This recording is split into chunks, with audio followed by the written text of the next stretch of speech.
Do you usually get halfway through your day or 3, 4 o'clock in the afternoon and your phone just dies? Well, today I have a product which might just be the new one for you. The battery life is absolutely incredible. I mean, I'm talking, I got past midnight and I was still on 25% battery. It's just insane. I've got my review of this Xiaomi phone coming up right now.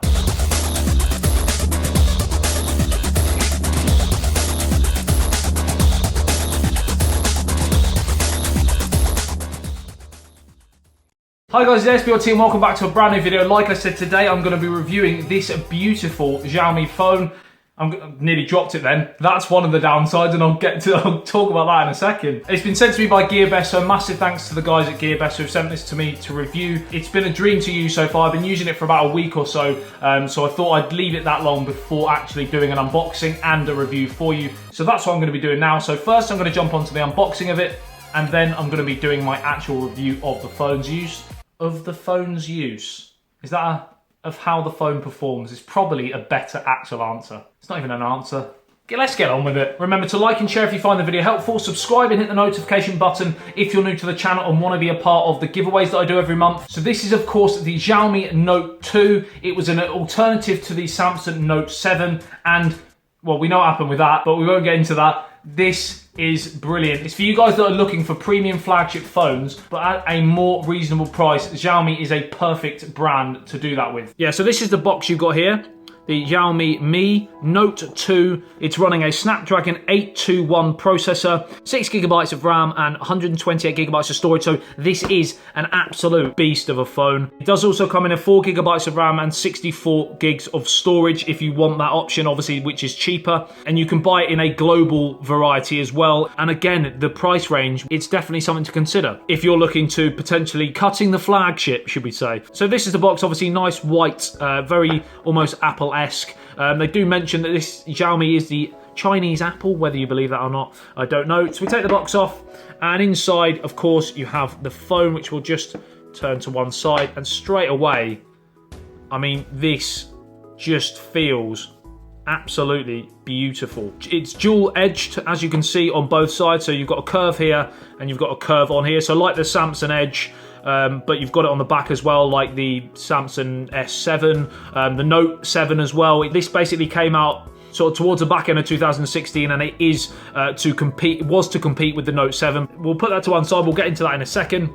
We'll take that off, and inside you've of course got a cover which comes with it, which is pretty nice, because not a lot of phones, when you buy them, people are scared to use them straight away until they buy their own case for it, but this comes with it to protect it in the meantime before you can do that, or you can leave it on there. You've got the little SIM card ejector there. You've got the charger, if you can use that in whatever country you're from, then of course you can just leave it on, or you can get an adapter, and of course you get the USB cable to go with it to charge. It is a fast charging system as well, so I think you can get a full charge just over an hour, which I think is absolutely superb. And that's pretty much it in the box. So what I'm going to do now is I'm going to take the plastic covers off, and I'm going to power this bad boy up. So we're just going to peel this off. There we go. So we'll peel that off. Let me take that off as well. Nice shiny light there. So as you can see, it looks absolutely premium. It is beautiful to look at. It is a fingerprint magnet like all phones these days, because they all have that sort of glass back to them generally. So of course you are going to get a lot of fingerprints. But if you've got a cover or you want to wipe it quite a lot, then of course you won't have a problem with that. And I'm just going to power this on, and we're going to get to it. And it is rocking a 5.7 inch dual curved display. It's glossy jet black, this one, as you can see. So it's almost like a mirror. You can actually see me in the background. Hiya guys. It also comes in silver, as far as I'm aware as well. Just to start with this glossy thing, one of the downsides is of course it is pretty slippy in the hand, so I would recommend getting a case for it. I've obviously not, because I think it looks absolutely amazing and I love the way it looks, so I kind of feel bad for putting a case on it. But nevertheless, if you're buying this for the long haul, you don't want to smash it, and of course you could possibly do that if you were to drop it, and it is quite slippery in the hand, like I mentioned. As you can see, it is very similar to to the Note 7, the Samsung Note 7, how that looked. It's got the same forehead and chin bezels on there, but the rest of it is, as you can see, the dual curved display. So very similar to the Note 7 in terms of screen to body ratio. So it's got curve there, and it's curved on the back. So it is very comfy in the hand. Unlike if you remember the Samsung S6 Edge Plus, which had the flat back and the edge on the front, it was quite hard and it cut into your hands. This, of course, is much nicer in the hands. Feels and looks very, very premium in the hand, and it is 7.6 millimeters thick, so it is a pretty slim phone as well. And while we're on slim, how good does that look with the completely flat camera? So there's no camera bump on there at all, so it looks absolutely beautiful. That is a good thing, but also a bad thing. I'll get into the bad thing of why having a flat back on the camera, why it's a bad thing later on, but in terms of the actual look of it, it looks absolutely beautiful and very premium with that flat back. One of the downsides, the button feedback. So when you're pressing the volume rocker and the power button, you don't get a great deal of feedback from them. So I mean, they do click, but they're not chunky like some other phones. And again, it's not really important to me, but if it is important to you, then that is something worth noting. Fingerprint scanner. So the fingerprint scanner is on the front, and as you can see, you just click on the home button and then your thumb's there, and it works absolutely flawlessly every single time. I'll just show you that it's not just anything. See, as you can see, that doesn't open now. When I'm pressing it, it's not opening, but then as soon as I do that, it pops open. It is one of the better fingerprint sensors I've used personally. It is rocking let's just open this up. As you can see, it is rocking a dual SIM in there.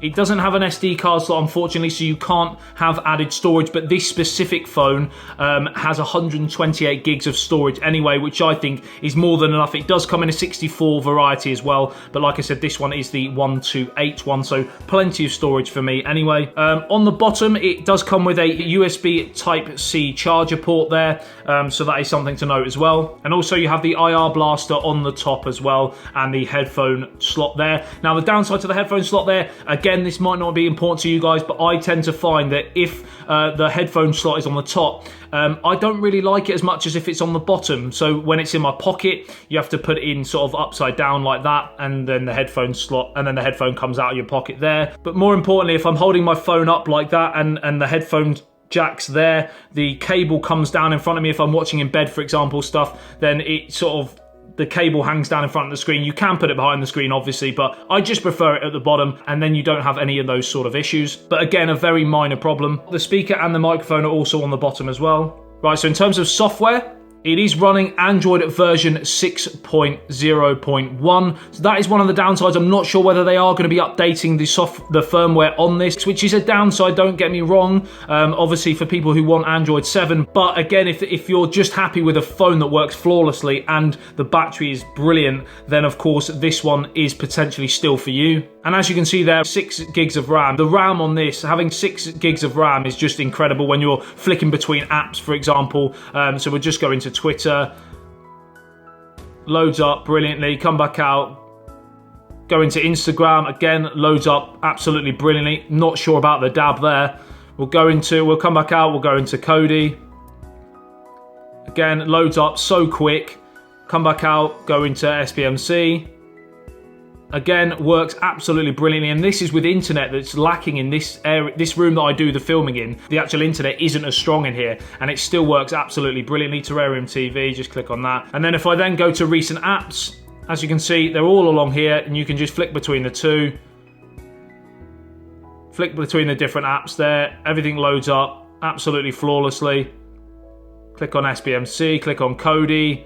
All of them just, I mean, it just works absolutely brilliantly. It's a dream to use. Now on this one, similar to the Samsung, the recent apps is on this side and the back button is on the right. You can interchange them, you can switch them over. If you're more of a stock Android person, then of course you can do that. In terms of the stock Android, I'm actually running a Google Android 7 launcher, so you can do that because the way the phone comes, it comes with the Xiaomi Mi sort of interface on it.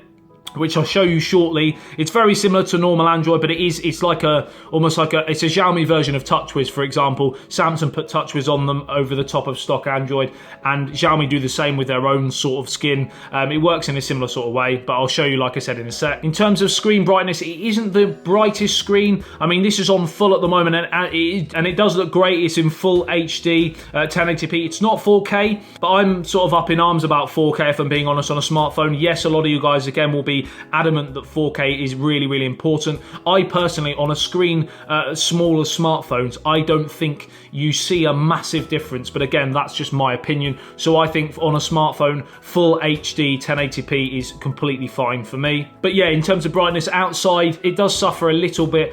You can still see the screen fine on full brightness, but I would potentially like to see a slightly brighter screen in the long run. Right, here's a great bit of software which you guys might be interested in, that comes with the phone, and it is called Second Space here.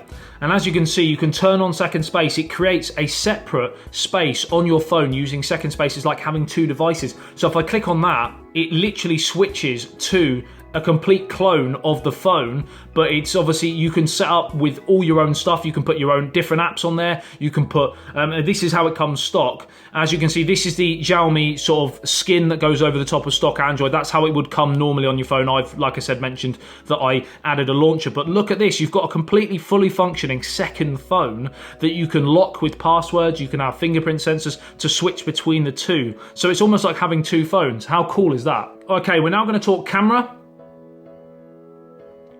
So on the camera front, it has a 22 megapixel camera on the rear for your normal photos, and it has a 8 megapixel, as far as I'm aware, on the front for your selfies and things like that. The camera is brilliant, not amazing in low light situations compared to some of the other more newer phones like the Samsung S8, things like that are obviously better in low light situations. But in terms of daylight and middle to low light, it works absolutely brilliantly. A great software feature on here, if you click on modes and click on straighten, as you can see, even if you turn the camera, it still takes a completely straight picture, which I think is absolutely great for if you're sort of taking pictures when you're out and about and on the walk, on the run. Brilliant to make sure you get a completely straight photo. It does have auto HDR on this camera, but again, the downside is due to the fact that there isn't a bump on the back, there's not a lot of space, and therefore because of that, there isn't any optical image stabilization, unfortunately. So again, if that's a massive thing for you, then of course, I wouldn't advise getting this phone. But if you're not too bothered about that, then of course, it is a brilliant camera nevertheless. It is very detailed, the photos that you get. And another thing to note, if you like the sort of saturated look that you get with the Samsung phones, then of course this is okay for you. If you don't like it too saturated, then again, it is something that does come with this software on the camera.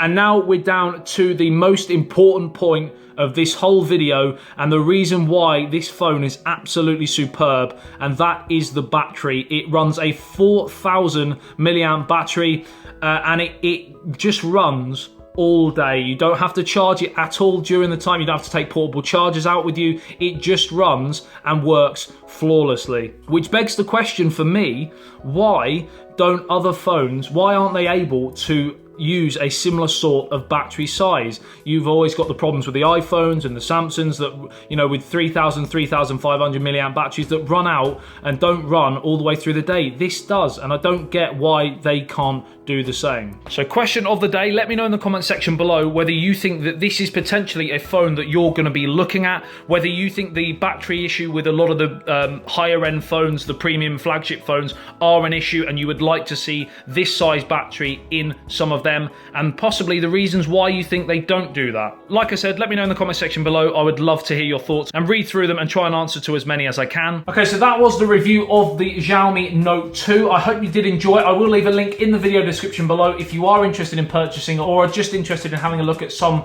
more information on this actual individual product. Like I said, can't thank the guys enough at GearBest for sending me this. I hope you have enjoyed it, and I hope you found it useful. If you are in the market for an alternative to your iPhones, to Samsung, to LG, then of course you need to start looking at the Xiaomi brand. Remember to like and share if you did find this video helpful and would like to see more reviews on smartphones and other tech products. Or subscribe and hit the notification button if you're new to the channel and want to be a part of the giveaways that I do every month with all this tech stuff that I will be giving away. Possibly not this one at this moment in time. Maybe if I get another one to review, then of course, then I might put this up for the giveaway. And I'll see you in the next video. It's ASBYT, peace out. Hi guys, I'm just enjoying some VR action that usually would cost anywhere upwards of $500-600 quid, $700 odd, but using a specific bit of software, I'm able to do this for about $2 or $3 getting one of these. Let's jump straight to it.